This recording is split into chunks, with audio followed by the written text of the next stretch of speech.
So let me to start. Welcome to you in this online class. Dear student, today our main topic is the impact of the British rule on the tribal life. Before this topic, we have already studied about the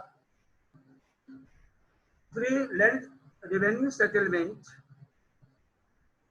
permanent settlement, Raiyatwari settlement, and Mahalwari settlement, in which we have studied about the meaning, main features, and impact. Actually, in examination, from this side, question is set. No doubt, one or two questions is must set or is set from the portion, so that you must have to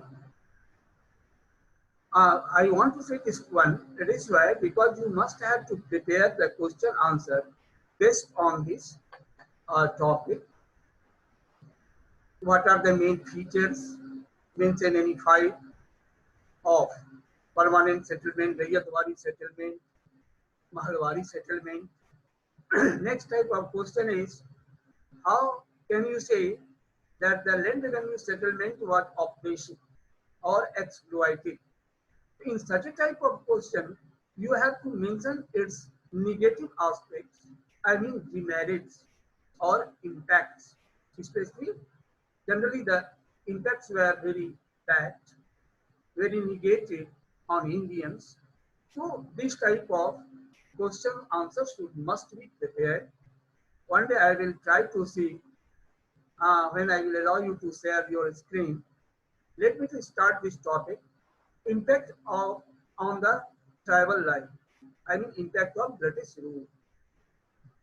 Actually, British rule removed the tribal law, so it impacted very deeply to the tribal life. Right? The British changed the rule that the rule made by the tribal community could not be implemented in forest life. Actually, what happened in tribals, their chief was very powerful. Their instructions were followed as an order, and tribal chief was regarded as the head of their community.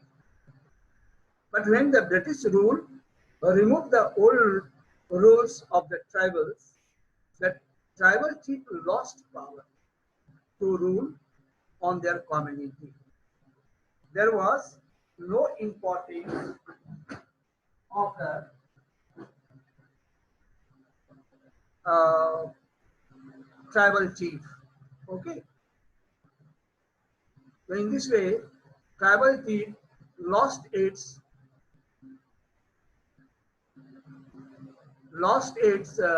importance. After that, the British government then on the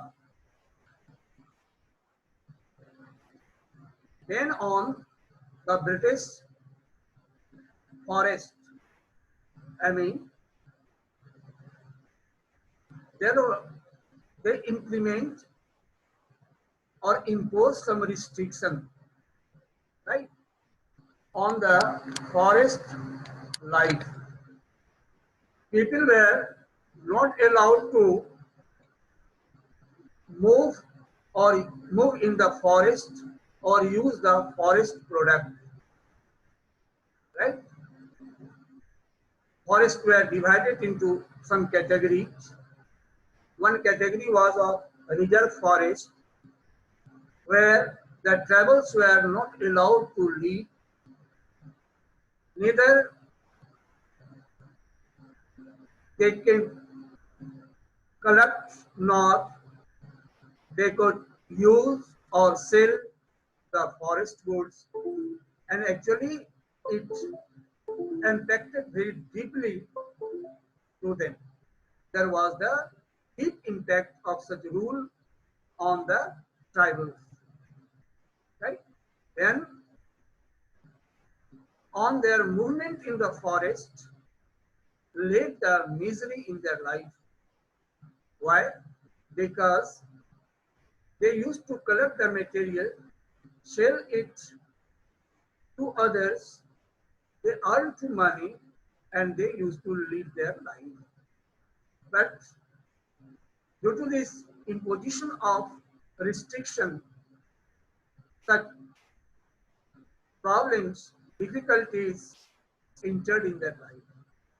Next impact, the British bent the shifting cultivation. Shifting cultivation is a type of agricultural operation or cultivation in which certain tracts of lands are used for cultivation or agriculture for a limited years. After that, this area is left due to the loss of its fertility, and new area is targeted, is taken for cultivation. This is called shifting cultivation. So this shifting cultivation was banned by the British, which created hardship, difficulties in the life of the tribals. So this was the impact of the British rule on the life, on the tribal life, or on the life of tribal people. Now next, about which I have just now discussed, change were brought in forest law. Changes were brought in forest laws which made the people life very difficult. What changes were brought? Actually, the tribals used the materials freely of the forest. The tribals used to uh, obtain or get the forest materials for their personal use. There was no sources of income for the British. The tribal used to believe that forests are of them and they are for forest. I mean, they were the owner of the forest. But when British came, laws were changed and it was said that all the forest will be under the ownership of the state. Anything which will be done by the tribals will be done after getting permission from the government or from the British.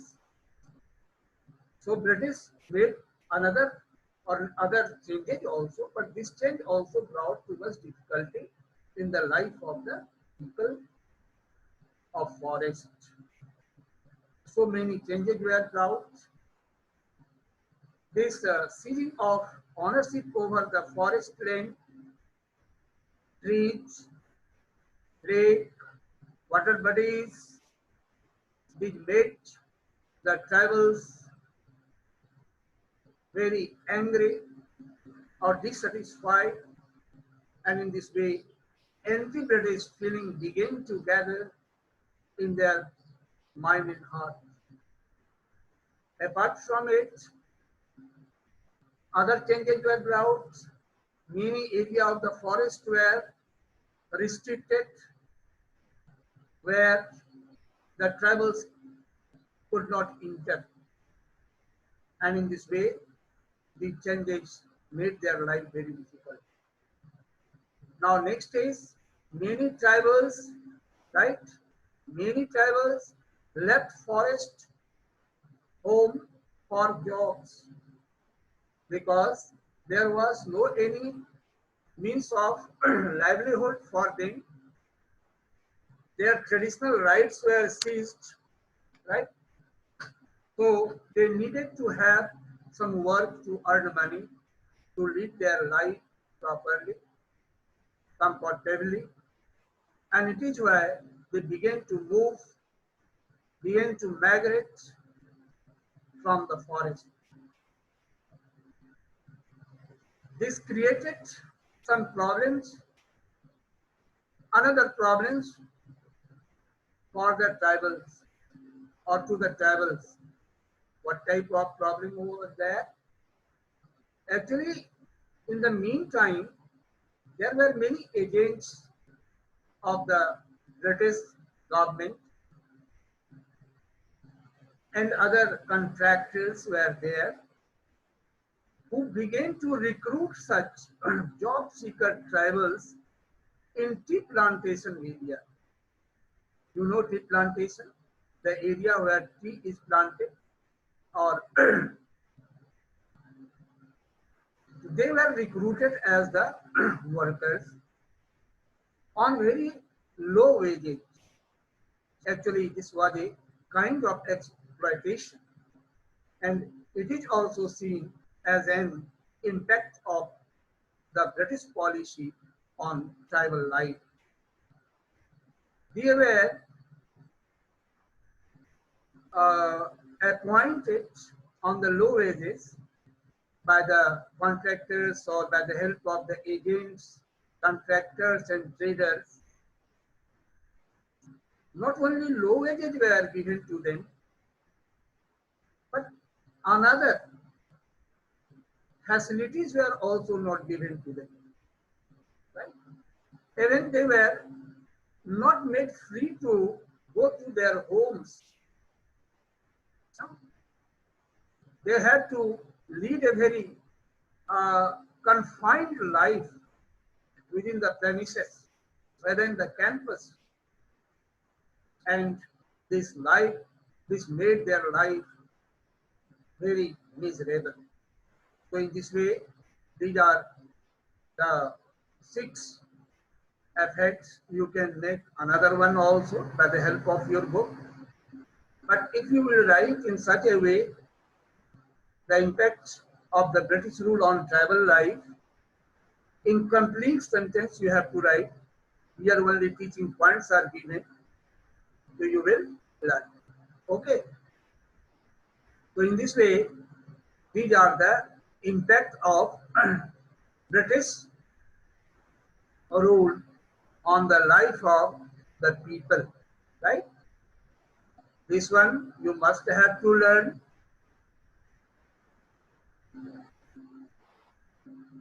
Now in next slide, you are going to know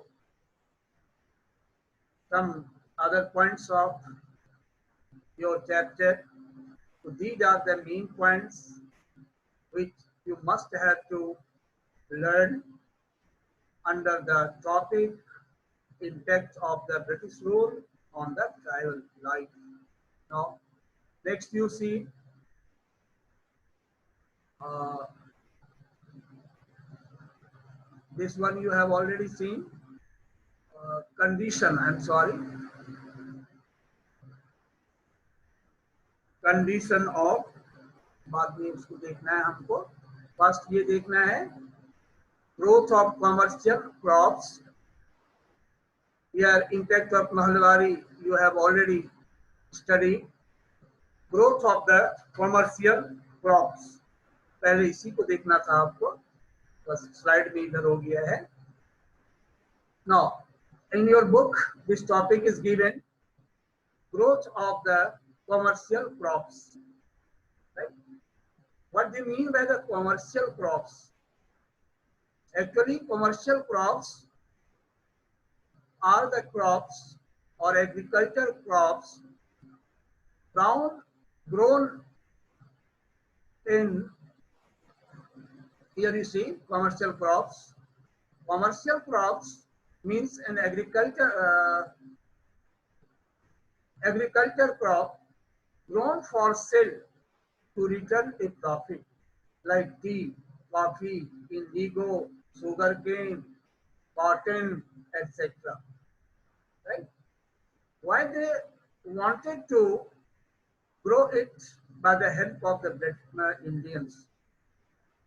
Actually, they forced Indians to grow such crops because of some reasons, right? You have learned commercial crops are the crops that is grown for the mainly sell purpose to get a good profit, like tea, coffee, indigo, sugar cane, cotton, so and so forth, opium. Reason reason behind growing commercial crops. As you know, the British forced Indian peasants to grow such crops because of some reason. First was what? To collect maximum taxes for expenses. The British had extended their power in India. A very large setup of administration was handled by him with military forces. To maintain the military and administrative structure or activities, they needed to have more money, more income. More money was needed by them, especially to maintain the cost or expenses of administration and military. So they wanted to increase the weight of sources of income. Weight or sources of income. That is why they forced Indian peasants to grow commercial crops. Okay. Second was to gain profit as large as possible. By nature, they were traders.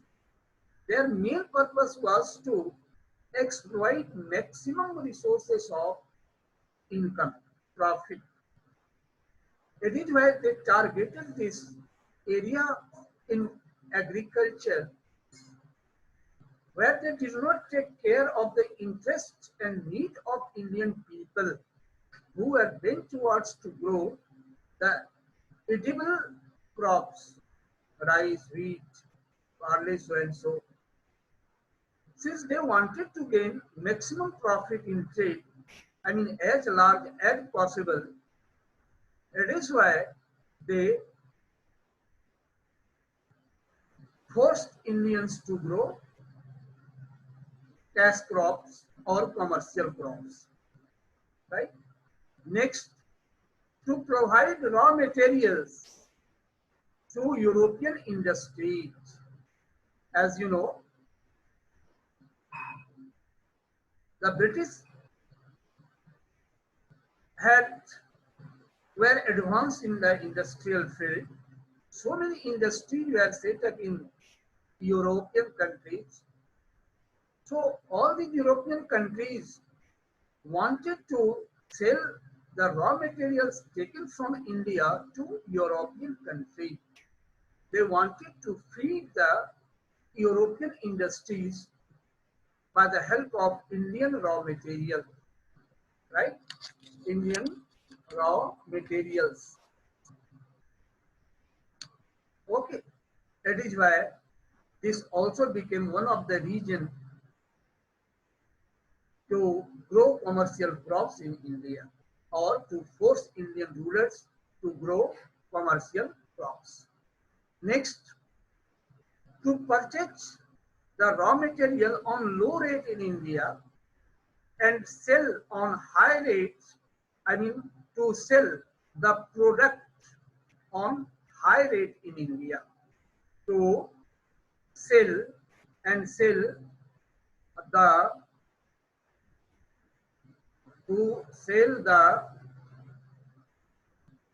product to sell the product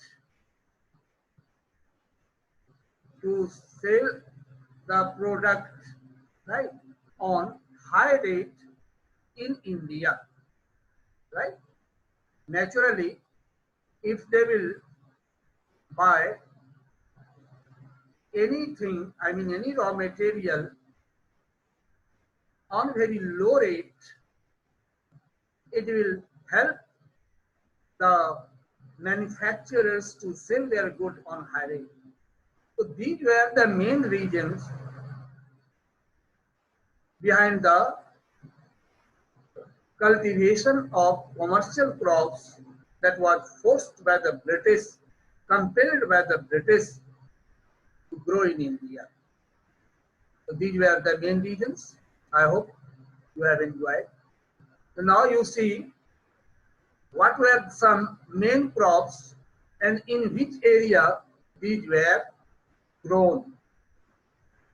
Actually, this topic is given in your book, but to create interest in studying, I have prepared this slide by giving this picture of different commercial crops with the prominent state, with the state where these are grown on large scale.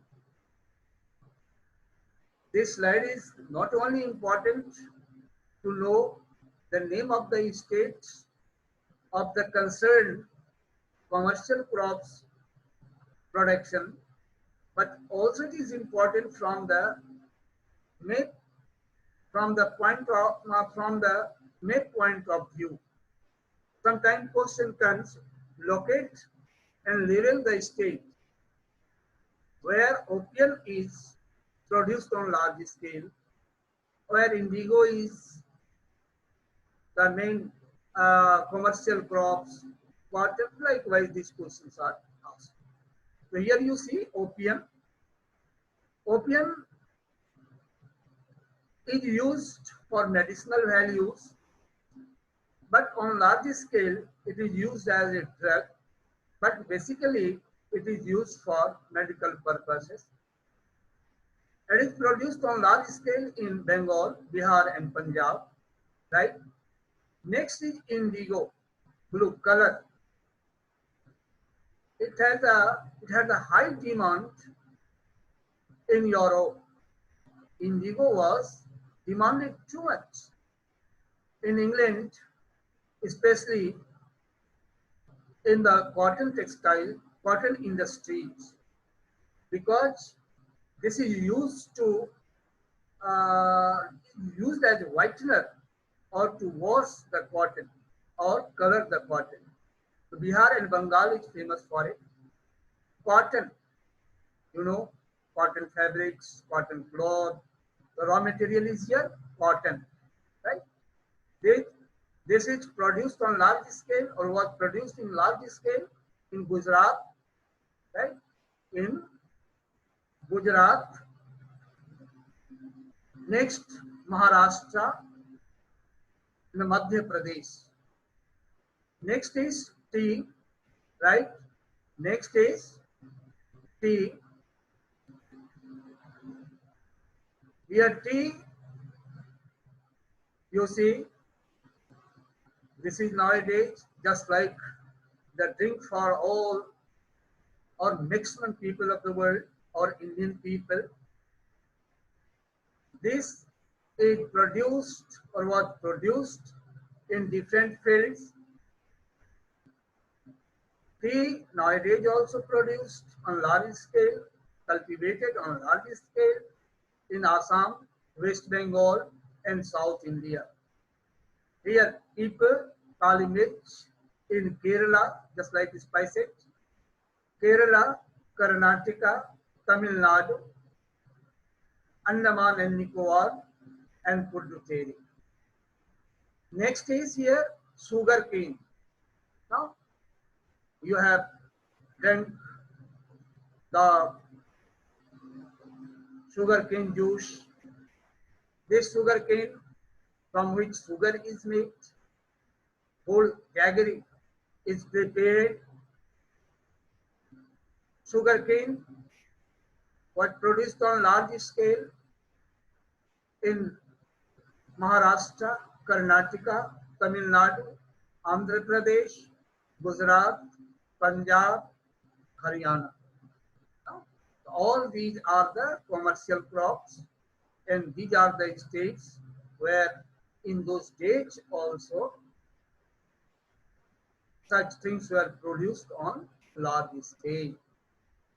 Okay, be ready to make the network in your home, at your home, by the help of this slide. Now, where these things were produced, ah, write the name of some places, I mean, especially the state, right? And locate and write about the product, especially the raw materials where it was produced. Now, next is what was actually the parents did not want to produce it voluntarily. In those days, there was too much poverty.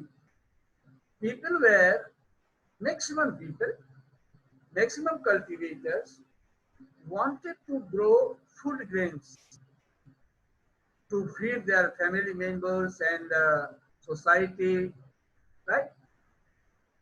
They were not interested to produce all these things.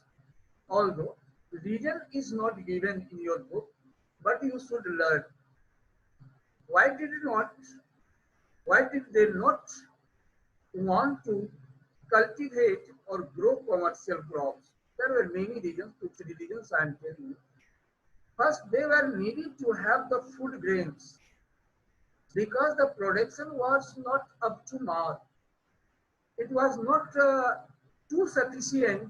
It was not sufficient to feed their family members.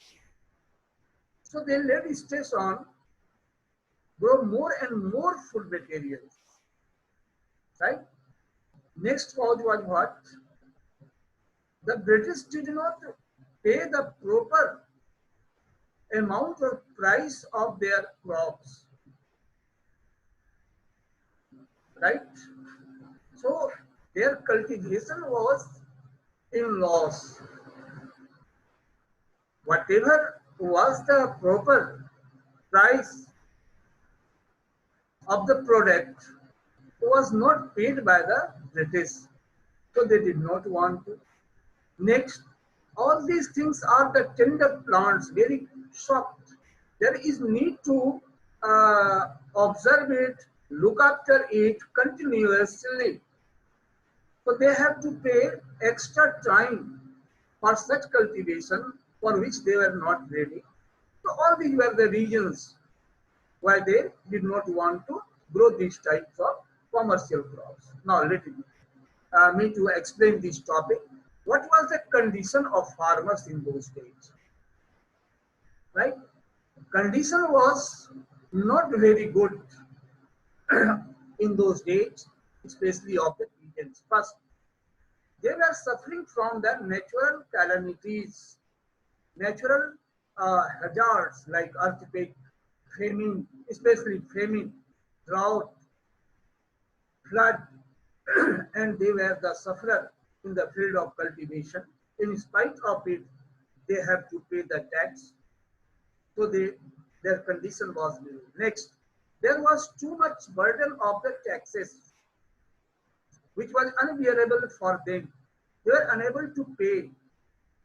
So their condition was worsened.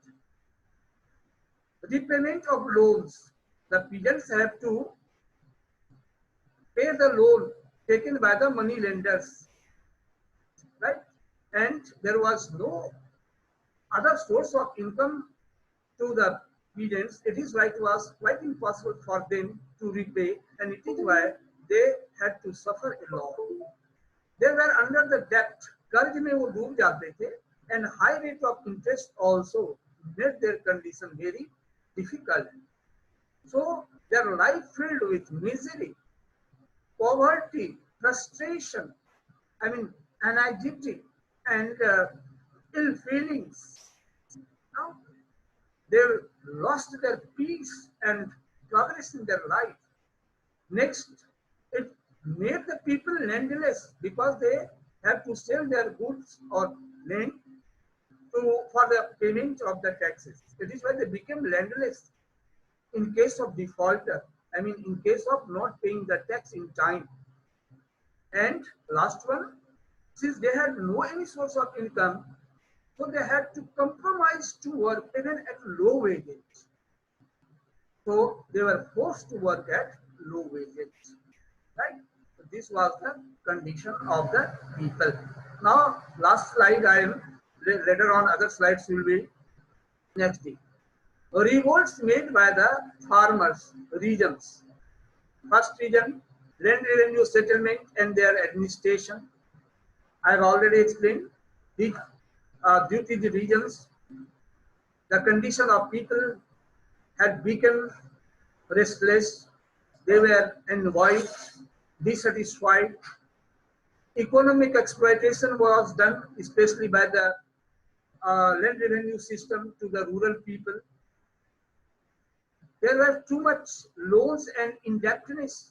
कर्ज था उनके ऊपर, इसने भी उनके condition को बहुत miserable बना दिया. और eviction of peasants, किसानों को उनके जमीन से बाहर निकाल दिया जाता था. Their power to cultivate the land was seized, and in this way they used to be landless people. So this worsened the condition of farmers, and it is why they revolted against the British. So these were the regions of the farmer revolt. Now 2-3 slides we have, but next day we will discuss. Let me to discuss, right? I am going to unmute you all. You can unmute you all.